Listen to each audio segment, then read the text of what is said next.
Hello, welcome to episode 3 of season 3 of At the Movies, and Connie isn't here at the moment. Oh, there she is. How you doing? I So, just looked to the left as if you were sitting right next to but you me. might be looking. I don't know which. You might be the wrong way. Anyway, Well, the side I'm usually sat at. yeah. Well, we'll just figure out what happens. I don't know how this is going to work out, but we thought we'd try and do a review on Skype because we've both seen The Hobbit: An Unexpected Journey, and how could we not talk about it? So, yeah. What did you think of The Hobbit? I'll just ask you straight away. Sorry, I just find this whole thing so weird. It is, isn't it? It's strange. It's really weird. Not What I thought you were going to talk about it first, so I can, okay. Okay. I'll remember set it up. stuff. I'll set it up. So Peter Jackson has come back and he's directing the Hobbit trilogy. It was going to be two films and now it's three, because he wants to flesh it out. And yeah, the Hobbit is about Bilbo Baggins, who is a lot younger than he was in the Lord of the Rings films, and it's about his first adventure with Gandalf and 13 dwarves. And it's set up in the beginning of the film in the prologue that the dwarves have been driven out of their mountain, Erebor, and by the dragon Smaug, who covets gold and steals all their treasure, and just I don't know, chases them away with his fire. So the dwarves have got no home, and they've had no home for like 60 years, and they're trying to reclaim the gold and their home and their sense of pride, the dwarf pride, I guess. And Gandalf, for some reason, wants Bilbo Baggins, this short little hobbit fella, to come along with for the journey, and that's what this film is about. And obviously, it doesn't encompass the whole Hobbit story. It's just one part, and I think it worked very, very well. But yeah, your thoughts, Connie? Um, feel like we're watching a football game and we're talking about it. Your thoughts, Connie? Um, uh, well, I really enjoyed it. I don't really know what to say. Like, I wish that I would have read the book first Yeah. because, well, I read the beginning of the book all up until right after the dwarf's first song, Okay. where they're singing about Bilbo not liking them breaking stuff and so on, which I was enjoying so much because all up until that point, everything was pretty much just like the book, except for of course, like the intro, whatever what you call it. Yeah, there was like an introduction which took place Yeah. on the day of the party from the Fellowship of the Ring, when Bilbo leaves, and you see Frodo running off to meet Gandalf. No, no, yeah. Before that, but also where they showed what happened to the dwarfs and stuff, Yeah, the and with the prologue. dragon and stuff like that. But like Bilbo and Gandalf talking for the first time, like, is it a good morning because you say it is, or Yeah, because it is a good morning, exactly. or is the day good, or something like that? And I was just sat there grinning because it was exactly like the book. I don't know if it was just like word by word, word for word, but it was pretty close, and it made me more excited to read the book and Yeah. to see the next two movies. Um, Other than that, I enjoyed the dwarfs singing. Weirdly enough, like I found it a little bit weird because it's like, what is this, a musical? But It's cool. then I started thinking about, did they do a lot of singing in Lord of the Rings? And I don't think they did. But there was some singing, so I don't know. I just found it weird, but at the same time, it was kind of cool, Well, especially Misty Mountains. yeah. Well, in Lord of the Rings, the book is full of songs. There are so many songs in that book. I actually skipped a lot of the songs when I read it, but so it kind of feels almost a bit more truer to the Tolkien kind of, words really to have some of the songs in there. Yeah, Of it. and I'll probably try and download the songs or something, or find them on Yeah. Spotify or something, and listen to the songs while I'm reading the book to make it Yeah, more, that'd be cool. So that's kind of the cool thing about waiting, like Yeah. reading the book after watching the movie. Yeah. Why not? Other than that, I thought the special effects were really good. I was kind of nervous about that because I don't know, I didn't really know how far Peter Jackson had gotten the Mm. last few years, if everything had improved and stuff like that. Yeah. Um, I keep looking at the computer screen while I'm talking, I'm like just at the I'm chat window on Facebook because that's yeah. you, and so I'm looking at you.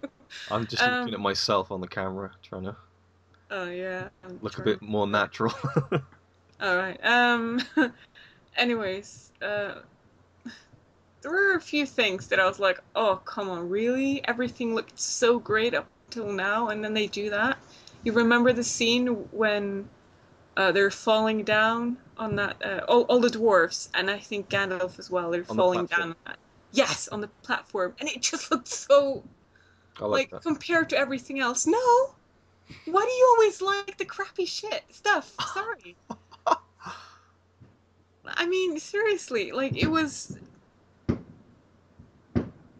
compared to everything else, that was one of the worst things. And there were a few things with like the white orc. Yeah. Right after that, and that's when I was thinking like, okay, they're at the end of the movie. They're just gonna, What's that banging? be lazy. What? What's that Oh, banging? it's fireworks. It's New Year's Eve, Oh, people. right. It's 10 minutes Cool. We until got a little. 13. Is it really? Yes, here it is. Oh wow, it's 10 minutes to midnight in Norway. I didn't realise. Sorry.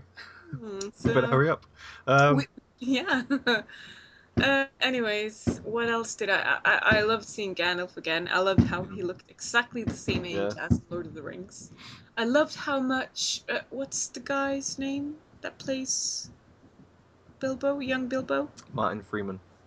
I loved how much he looked like a younger Bilbo. Yeah, it worked. I thought. Yeah. They looked.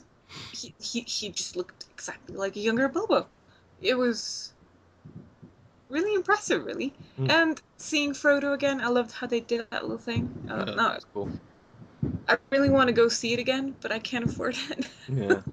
So I might have to do the illegal thing to download the screening version or something. Yeah. Because I cannot wait until it comes out on DVD or Blu-ray. The extended version as well. Can't wait for that. Awesome. It's gonna be like watching a whole new movie. Yeah. But I Okay. thought with the special effects, like some of it was great and some of it was like, hmm. But then when I went to see the 48 frames per second version, like the effects looked a bit, like they didn't work as well. But anyway, that's a whole other story that I've gone through. But yeah, I loved it. The adventure of it was great, and it felt a bit weird though because it's so like the Lord of the Rings. You just kept wanting Aragorn to pop up or Merry and Pippin, and you kind of miss those characters a little bit because there's so many other characters. Gimli.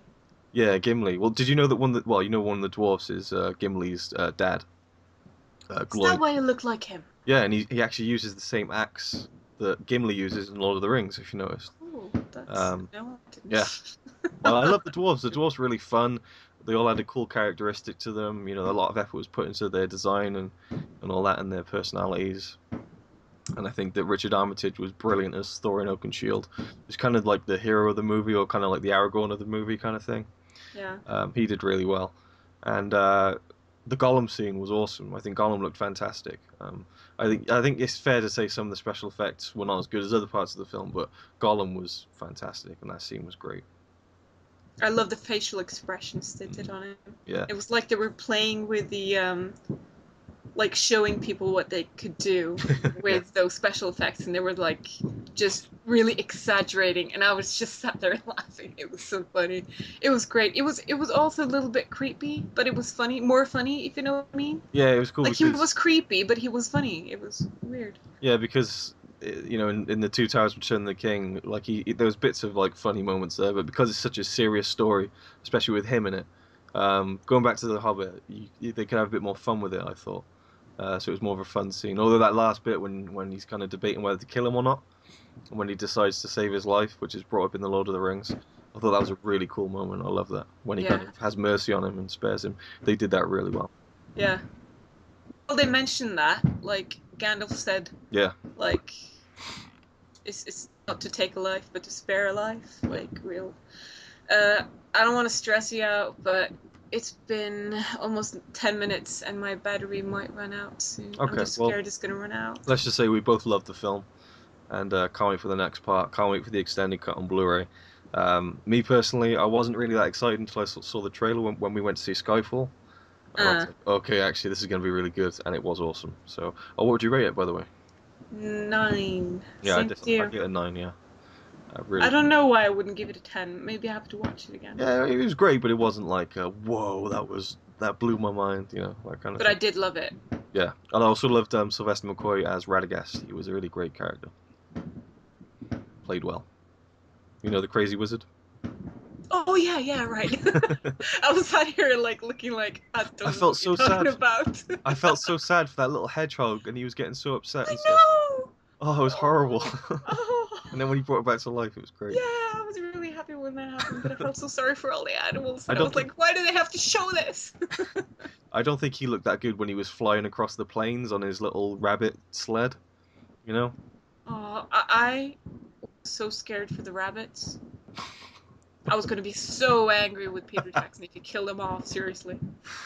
But yeah, like when the hedgehog was on, all I could think about was Lily. No live rabbits were killed during the making of this film. No live ones. Yeah. Or yeah. Mm, All right then, well we'll leave it at that then. So okay. thank you for watching. Mm. Maybe we'll try and do another one of these at some point. Yeah, thanks for watching. See you next time.